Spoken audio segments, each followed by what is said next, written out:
Perfecto. Hay un tema que está ocurriendo en Colombia y es el manejo del lenguaje. Aquí se le llama terrorista a todo. Le dicen terrorista al presidente, le dicen terrorista a cualquier político que no nos gusta, le dicen terrorista a la empleada que nos robó plata. ¿Por qué? Porque la palabra está tan arraigada en todo lo que nos ha pasado en las últimas décadas. Entonces yo sí me quiero pegar a la letra estricta de las convenciones internacionales. ¿Qué es para una nación y específicamente para la Comunidad Europea la definición de terrorismo bajo la cual incluyen al grupo de las FARC dentro de ese listado? Terrorismo no es ni más ni menos que aquel que quiere hacer valer sus ideas por las armas en contra de los demás. Eso es el terrorismo. O sea que usted, bajo ese criterio, la Comunidad Económica Europea, la Comunidad Europea, defiende la legitimidad del uso de las armas solo en el poder de los estados legítimamente constituidos. Nada más, porque además es siempre para uso de defensa, no de ataque. Y concretamente el terrorista hace todo lo contrario, para hacerse oír en los foros internacionales, para hacerse oír dentro de su propio Estado, lo que utiliza es las armas y no la palabra. Quiero que me amplíes un poquito esto de que alguna vez leí que entrar en ese listado requiere de alguna manera de la mayoría de todos los diputados de la comunidad, pero salir es casi imposible por el tema de que requiere unanimidad. En un eventual proceso de paz en Colombia, ¿qué pudiéramos hacer frente a ese estatus que tienen ahora las FARC como grupo terrorista? Vamos a ver, la Comunidad Económica es clara tanto en cómo se entra dentro de las listas de los grupos terroristas a cómo se sale. ¿Por qué es más difícil salir que entrar? Pues muy sencillo, porque una cosa es que nosotros podemos convencer por medio de la palabra y empleando la justicia y empleando la policía y empleando el ejército, convencer a los grupos para que desistan y entreguen las armas. Pero no dejan de ser grupos mientras que no desmantelemos por completo todo su aparato logístico.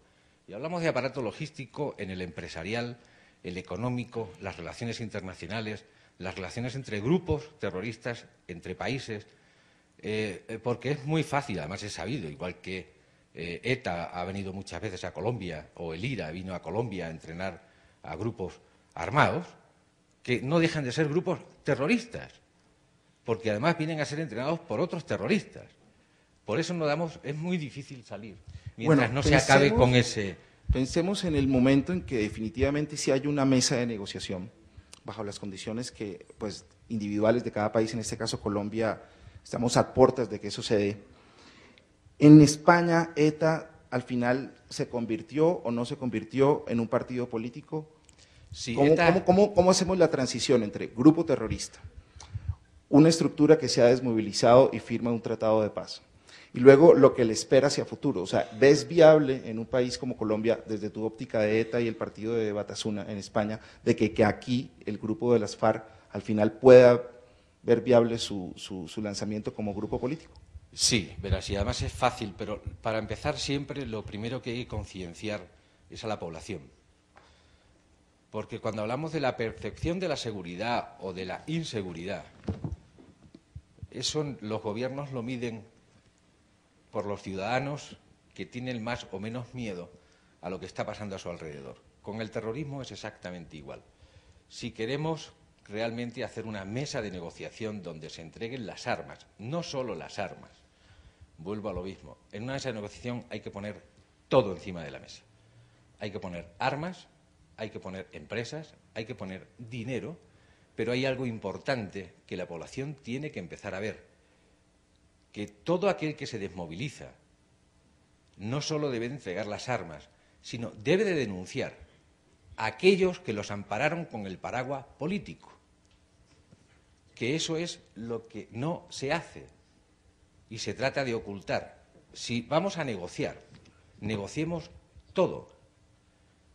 ¿Quién lo permitió y por qué se permitió? ¿Por qué se entraron en los grupos y cómo funcionaban los grupos? En la mesa hay que ponerlo todo para negociarlo. Bueno, y hablando de ponerlo todo, tengo aquí al lado mío un personaje, su nombre es Carlos Sierra, frente al tema de que hay mucha información sobre el conflicto colombiano que está de alguna manera atrapada, podría decir yo, en un famoso ordenador que fue encontrado en el campamento donde estaba Raúl Reyes, que fue abatido el año pasado en el territorio del Ecuador. Entonces, hasta un año después o más año y medio que ha pasado después de marzo del 2008, donde ese computador fue avalado por la Interpol, donde fue reconocido su información como fidedigna, que se protegió la cadena de custodia, encontramos los colombianos con sorpresa de que no ha pasado nada. Entonces yo hago eco de que una de las premisas para lograr un proceso de paz exitoso es que toda esta información se vuelva pública y que se destapen las ollas podridas que haya que destapar, así como sucedió con la parapolítica y el paramilitarismo en Colombia.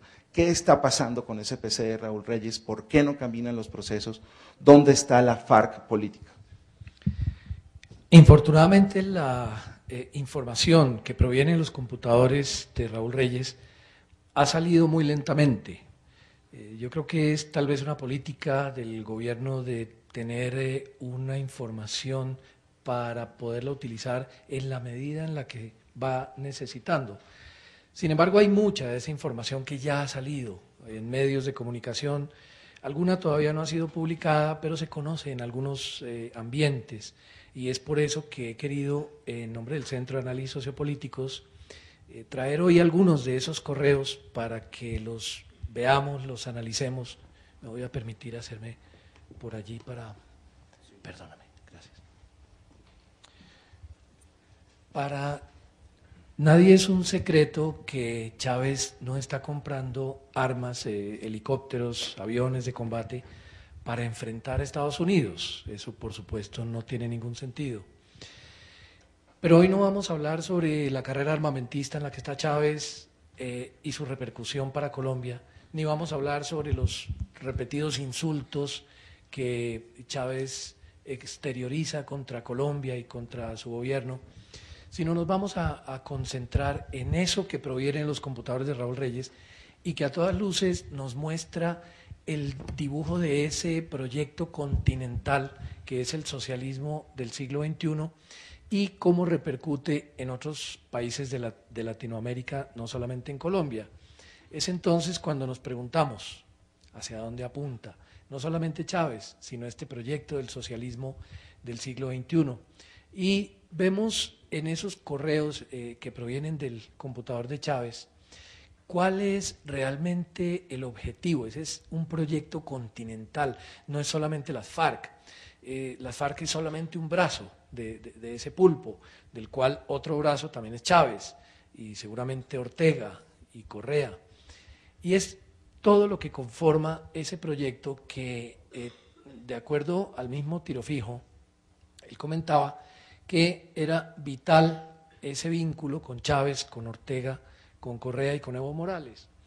La idea es que empieza en ese cúmulo de correos a surgir una información importante. Vamos a ver algunos de esos.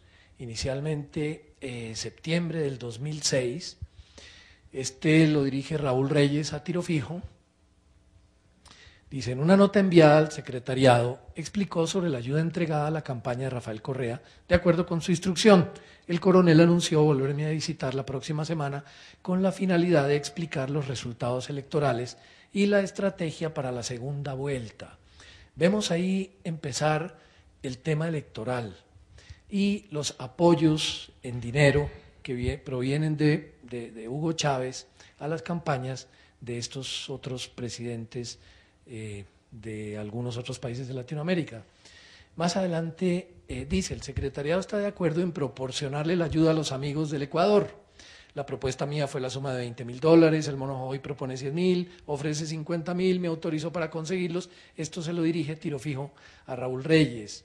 Entonces, vemos que no es solamente la idea de Raúl Reyes, es un proyecto de todas las FARC, de todo el secretariado, y él los menciona a todos. Al Mono Jojoy termina Alfonso Cano y Timochenko.